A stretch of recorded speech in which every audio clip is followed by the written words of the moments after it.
ശ്രീ ആനന്ദ് കൊച്ചുകൂടി, താങ്കൾ എങ്ങനെ കാണുന്നു വി.ഡി. സതീശൻ സർക്കാരിന്റെ ആദ്യ മന്ത്രിസഭാ യോഗത്തിലെ തീരുമാനങ്ങളെ? ഈ തുടക്കം എങ്ങനെ?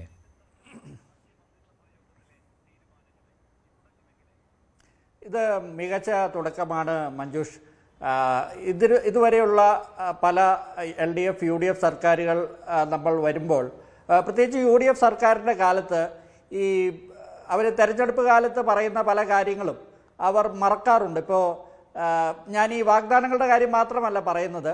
ഇപ്പോൾ തെരഞ്ഞെടുപ്പിൽ LDFനെതിരെ പറയുന്ന പല കാര്യങ്ങളും, ഇപ്പോൾ ഈ ആലപ്പുഴയിലെ സംഭവമായാലും അല്ലെങ്കിൽ പല കാര്യങ്ങളും, ഇതുപോലെ പല കാര്യങ്ങളും ഈ ഒത്തുതീർപ്പുകളിലൂടെ അവസാനിപ്പിക്കാറുള്ള ഒരു ചരിത്രം UDFന് ഉണ്ടായിരുന്നു. അത് AK ആന്റണിക്കാണെങ്കിലും ഉമ്മൻചാണ്ടിക്കാണെങ്കിലും പ്രത്യേകം അങ്ങനെ ഒരു സ്വഭാവം ഉണ്ടായിരുന്നു. കാരണം അവരുടെ ഒരു ആറ്റിറ്റ്യൂഡ് അങ്ങനെയായിരുന്നു. K കരുണാകരൻ പക്ഷെ അത്ര ഒരു ആ കാര്യത്തിൽ അത്ര ഒരു സൗമനസ്യം പ്രകടിപ്പിച്ചിരുന്ന ആളല്ല. അദ്ദേഹം ചില തീരുമാനങ്ങളൊക്കെ ഇതുപോലെ എടുത്തിട്ടുണ്ട്. വി.ഡി. സതീശൻ ആ ഒരു രീതിയിലാണ് ഇപ്പോൾ ഇങ്ങനെ ഒരു തീരുമാനം, അതായത് ഈ സർക്കാർ മാറി, അപ്പോൾ ഞാൻ ഒരു ക്ലീൻ സ്ലേറ്റിൽ തുടങ്ങുന്നു, പഴയ കാര്യങ്ങളെല്ലാം പണ്ട് പറഞ്ഞതെല്ലാം മറക്കുന്നു എന്ന രീതിയിലല്ല. ഇതുപോലെയുള്ള വിഷയങ്ങളിൽ കൂടി ഒരു ഒത്തുതീർപ്പ് വേണ്ട, അല്ലെങ്കിൽ ഒരു ഗ്രേസ്ഫുൾ ആയിട്ടാണ് ഇതെല്ലാം ചെയ്യുന്നതെങ്കിലും, അല്ലെങ്കിൽ കടന്നാക്രമിക്കുന്നില്ല. മുൻ സർക്കാരിനെ പരാജിതനായ പിണറായി വിജയന് ഇപ്പോൾ കടന്നാക്രമിക്കുന്നില്ല എങ്കിൽ, വാക്കുകൾ കൊണ്ട് കടന്നാക്രമിക്കുന്നില്ല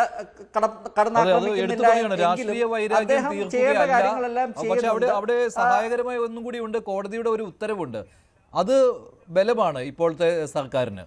അത് ആണ് എടുത്തു പറഞ്ഞുകൊണ്ട് മുഖ്യമന്ത്രി പറയുന്നത്, ഈ കോടതി ഉത്തരവ് ഞങ്ങൾ നടപ്പാക്കുകയാണ് എന്ന്. കഴിഞ്ഞ എത്ര മാസമായിരുന്നു, 3, 2, 5, 6 മാസത്തോളം പൂഴ്ത്തിവെച്ചതാണ് ആ കോടതി ഉത്തരവ് പിണറായി സർക്കാർ. അത് നടപ്പാക്കുകയാണെന്ന് പറയുമ്പോൾ ആ രാഷ്ട്രീയ വൈരാഗ്യം ഇല്ല എന്ന് കാണിക്കുവാൻ പറ്റുകയും ചെയ്യും. എന്നാലൊട്ട് ഉണ്ട് താനും.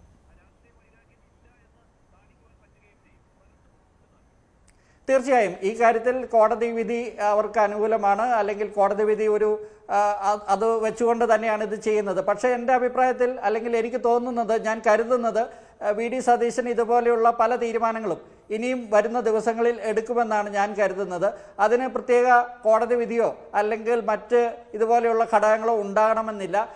മുൻ സർക്കാരുകൾ, അതായത് ഉമ്മൻചാണ്ടി, AK ആന്റണി സർക്കാരുകളൊക്കെ പലപ്പോഴും LDFനോട് കാണിച്ചിട്ടുള്ള ഒരു സൗമനസ്യം വി.ഡി. സതീശൻ്റെ ഈ സർക്കാർ, അത് LDF സർക്കാർ ഇവിടെ ഉണ്ടായിരുന്ന സമയത്ത് അവർക്ക് ഏറ്റവും കൂടുതൽ ഭയം UDF ജയിച്ചാൽ വി.ഡി. സതീശൻ ആയാലോ, മുഖ്യമന്ത്രി ആയാലോ എന്നതിനെ കുറിച്ചായിരുന്നു. ഇപ്പോൾ രമേശ് ചെന്നിത്തല ആണെങ്കിൽ ചിലപ്പോൾ ഇങ്ങനെ ഒരു സമീപനമായിരിക്കില്ല മുഖ്യമന്ത്രി ആണെങ്കിൽ സ്വീകരിക്കുന്നത്. കുറച്ചുകൂടി അദ്ദേഹം ഒരു മച്ചുവറായിട്ടുള്ള, കുറച്ചുകൂടി ഒരു മറക്കുകയും പൊറുക്കുകയും ചെയ്യുന്ന ഒരു സമീപനം, UDFന്റെ കാലാകാലങ്ങളായിട്ടുള്ള സമീപനം ചിലപ്പോൾ എടുത്തു എന്ന് വരാം. പക്ഷേ വി.ഡി. സതീശൻ്റെ ഈ തുടക്കം കാണിക്കുന്നത് അദ്ദേഹം ചിലതെല്ലാം കണക്ക് കൂട്ടിയിട്ടുണ്ട്, കരുതിയിട്ടുണ്ട്. അങ്ങനെ പലതും ഇനിയുള്ള ദിവസങ്ങളിൽ വരും എന്ന് തന്നെയാണ് ഞാൻ പ്രതീക്ഷിക്കുന്നത്. ശരി, ശ്രീ CK ഷാക്കിർ, താങ്കൾ ശ്രീ ആനന്ദ് കൊച്ചുകൂടി പറഞ്ഞൊരു പ്രധാനപ്പെട്ട ഒരു നിരീക്ഷണമാണ്. കാരണം മുൻപൊക്കെ ഇപ്പോൾ +2 അഴിമതിയെക്കുറിച്ചൊക്കെ 96-ലുണ്ടായ +2 അഴിമതി കാര്യങ്ങൾ, ഇതിനെക്കുറിച്ചൊന്നും 2001-ൽ UDF സർക്കാർ അധികാരത്തിലെത്തിയപ്പോൾ ഒരു ഉദാഹരണം മാത്രം പറഞ്ഞതാണ്, ഒരന്വേഷണവും നടന്നില്ല. അങ്ങനെ തിരിച്ചും അങ്ങനെ തന്നെയാണ്. LDF സർക്കാർ വരുന്നതിന് മുൻപ് പറഞ്ഞിട്ടുണ്ടായിരുന്നു മറ്റേ കടുംവെട്ട് തീരുമാനങ്ങൾ, 2011-ലെ ഉമ്മൻചാണ്ടി സർക്കാരിൻ്റെ കടുംവെട്ട് തീരുമാനങ്ങൾ, അത് അന്വേഷിക്കും, നടപടിയെടുക്കുമെന്ന്. ഒന്നും ഉണ്ടായില്ല. ഒരു കമ്മീഷനെയൊക്കെ വെച്ചു, പക്ഷേ ഒരു തീരുമാനവും ഉണ്ടായില്ല. പക്ഷേ ഇത് വളരെ പെട്ടെന്ന് തന്നെ തീരുമാനത്തിലേക്ക് വന്നിരിക്കുകയാണ്. അതാണ് കൊച്ചുകൂടി പറഞ്ഞത്, അതിനെ അഭിനന്ദിക്കേണ്ടതാണ്. മാത്രമല്ല ഇത്തരത്തിലുള്ള തീരുമാനങ്ങൾ പ്രതീക്ഷിക്കാമെന്ന്. അല്ല, അത് ഇന്ന് നമ്മുടെ പുതുമയാണ് അതാണ്. അതായത് പുതിയ CM തന്നെ പറഞ്ഞൊരു സംഗതിയുണ്ട്, രാഷ്ട്രീയ പകപോക്കലായി ഇതിനെ കാണേണ്ടതില്ല, നേരിട്ട് ആക്ഷനിലേക്ക് പോയിട്ടുമില്ല. അന്നത്തെ കോടതി ഉത്തരവിൻ്റെ പശ്ചാത്തലത്തിൽ അന്വേഷണ കമ്മീഷനെ നിയോഗിക്കാൻ വേണ്ടി തീരുമാനിക്കുകയാണ്. അത് നിയമാനുസൃതം എന്താണോ റിപ്പോർട്ട് ചെയ്യുന്നത് അതിനനുസരിച്ച് മുന്നോട്ട് പോകട്ടെ. ഏത് രീതിയിലാണ് അന്വേഷണം എന്നുള്ളത് ആഭ്യന്തര വകുപ്പ് തീരുമാനിക്കട്ടെ എന്നുള്ളൊരു കാര്യമാണ് ഇന്ന് അദ്ദേഹം പറഞ്ഞിട്ടുള്ളത്. അപ്പോൾ ഒരു കാര്യം ഉറപ്പാണ്, ഏതെങ്കിലും രീതിയിൽ അവിടെ കുറ്റവാളികളാക്കുന്നൊരു സംവിധാനമില്ല. നിങ്ങൾക്ക് ഓർമ്മയുണ്ടാകും, പാലാരിവട്ടം പാലത്തിൻ്റെ രാഷ്ട്രീയ പ്രേരിതമായി കേസെടുത്ത് ഉപദ്രവിച്ച് നിങ്ങൾക്ക് ഓർമ്മയുണ്ടാകും. അതുപോലെയുള്ള ഏതെങ്കിലും നടപടികളിലേക്ക് പോകുന്ന പ്രശ്നമില്ല. ഒരു സൗഹൃദത്തിലാണ് പ്രതിപക്ഷവുമായി മുന്നോട്ട് പോകാൻ ആഗ്രഹിക്കുന്നത്. എന്നാൽ ഏതെങ്കിലും തരത്തിൽ കുറ്റകൃത്യം ചെയ്തിട്ടുള്ള നടപടികൾ കഴിഞ്ഞ സർക്കാരിൻ്റെ കാലത്ത് ഉണ്ടായിട്ടുണ്ടെങ്കിൽ അത് അഴിമതിയാണെങ്കിലും ക്രിമിനൽ കുറ്റമാണെങ്കിലും അത് അന്വേഷണത്തിൻ്റെ ഭാഗമായി കൊണ്ടുവരും. നിയമ നടപടികൾ സ്വീകരിച്ച് കുറ്റക്കാരാണെങ്കിൽ അവർക്ക് നടപടി സ്വീകരിക്കുമെന്നുള്ളതാണ്. ഇതാണ് ആ ദൃശ്യങ്ങൾ. അന്ന് നവകേരള സദസ്, ആ ബസ് യാത്രക്കിടെയാണ് ഇങ്ങനെ യൂത്ത് കോൺഗ്രസ് KSU പ്രവർത്തകർ ആ ബസ് തടയുവാനുള്ള ശ്രമം, കരിങ്കൊടി കാണിക്കുവാനുള്ള ശ്രമം മാത്രമായിരുന്നു അന്ന് നടത്തിയത്. നിങ്ങൾ നോക്ക്, ഈ ദൃശ്യം എല്ലാ മാധ്യമങ്ങളും, നിങ്ങൾ ഉൾപ്പെടെ എല്ലാ മാധ്യമങ്ങളും കാണിച്ചതാണ്. ഇപ്പോഴും നമ്മുടെ സോഷ്യൽ മീഡിയയിലും മറ്റൊക്കെ അവൈലബിൾ ആണ്.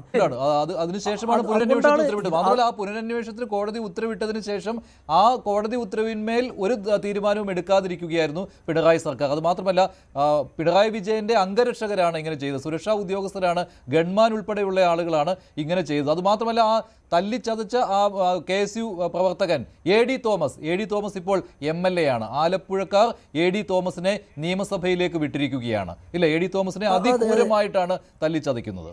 തീർച്ചയായിട്ടും ഇത് ആലപ്പുഴയിലെ ഒരു നിയോജകമണ്ഡലത്തിലെ കേസല്ല. ഇപ്പോൾ പയ്യന്നൂർ, തളിപ്പറമ്പ്, അമ്പലപ്പുഴ പോലെയുള്ള അല്ലെങ്കിൽ കൊടുങ്ങല്ലൂർ പോലെയുള്ള LDFന് ഭൂരിപക്ഷമുള്ള മണ്ഡലങ്ങളിൽ ഇടതുപക്ഷ ജനാധിപത്യ മുന്നണിയുടെ ആളുകൾ, CPMന്റെ ആളുകൾ വോട്ട് ചെയ്തിട്ടാണ് 102 സീറ്റ് കിട്ടുന്നതും വലിയ ഭൂരിപക്ഷം ഉണ്ടാകുന്നതും. അത് ഇത്തരത്തിലുള്ള സംഗതികൾ കണ്ടിട്ടാണെന്നേ. ഇപ്പം നമ്മൾ വരുന്ന വഴിയിലൊക്കെ നിങ്ങൾ നോക്ക്, പിണറായി വിജയൻ്റെ പടുകൂറ്റൻ കട്ടൗട്ടുകളാണ്. 227 കോടി രൂപയാണത്രേ ഈ പരസ്യത്തിന് വേണ്ടി മാത്രമേ ഇവർ ചെലവഴിച്ചിട്ടുള്ളൂ. കേരളം പട്ടിണി കിടക്കുമ്പോൾ ആശാ വർക്കർമാർക്ക് കൊടുക്കാൻ പൈസ ഉണ്ടായിട്ടില്ല. ഇന്നിപ്പോൾ വർദ്ധിപ്പിച്ചല്ലോ. എന്നാൽ ജയിൽ പുള്ളികൾക്ക് കൊടുക്കാൻ 100 ഇരട്ടി വർദ്ധിപ്പിക്കാൻ 63 രൂപയുള്ളത് 600ഓളം രൂപയാക്കി വർദ്ധിപ്പിച്ചു ജയിൽ പുള്ളികൾ ദിവസവേതനം. എന്നാൽ ആശാ വർക്കർമാർക്കില്ല, അംഗനവാടി വർക്കർമാർക്കില്ല, അതുപോലെ പാചക തൊഴിലാളികൾക്കില്ല. ഇന്ന് നിങ്ങൾ നോക്ക്, ഇന്ന് 1,00,000 ആശാ വർക്കർമാർ ഇപ്പോൾ KN ബാലഗോപാലിന്, ഞാൻ നേരത്തെ മിനിയോടും അക്കാര്യം ചോദിച്ചിരുന്നു, KN ബാലഗോപാൽ ഇതേക്കുറിച്ച് പ്രസ്താവന നടത്തിയിരിക്കുകയാണ്. അദ്ദേഹം പറഞ്ഞിരിക്കുന്നത് 2000 രൂപയുടെ വർധനവ് നടത്തിയിട്ടുണ്ട്, ഈ ആശാ സമരത്തിന് ശേഷം നടത്തിയിട്ടുണ്ട്. അത് നിങ്ങൾ കാണുന്നില്ല, പക്ഷേ ഈ 3000 രൂപയുടെ വർധനവിനെ വലിയ രീതിയിൽ ഹൈലൈറ്റ് ചെയ്യുകയാണ് എന്നാണ് ബാലഗോപാൽ പറയുന്നത്. 1000 രൂപ വീതം 2 തവണയായി വർദ്ധിപ്പിച്ചിട്ടുണ്ട് എന്നുള്ളത് ശരിയാണ്. പക്ഷേ നിങ്ങൾ എത്ര 10 വർഷത്തെ കാലാവധി കിടക്കണത്. എന്നിട്ട് ഇപ്പം UDF ഈ സാമ്പത്തികമായ ഗുരുതരമായ പ്രതിസന്ധി നേരിടുന്ന സമയത്താണ് ഇവർക്ക് 3000 രൂപയുടെ വർധനമുണ്ടാക്കിയത്. എന്നാൽ ഈ KN ബാലഗോപാൽ മനസ്സിലാക്കണ്ടേ, ഈ ജയിൽ പുള്ളികൾക്ക് 15,000 രൂപയുടെ അടുത്ത് വർധനമുണ്ടാക്കി കൊടുത്തു ഒരു മാസം. കൂടുതൽ വാർത്തകൾക്ക് News 18 Keralam YouTube channel subscribe ചെയ്യുക.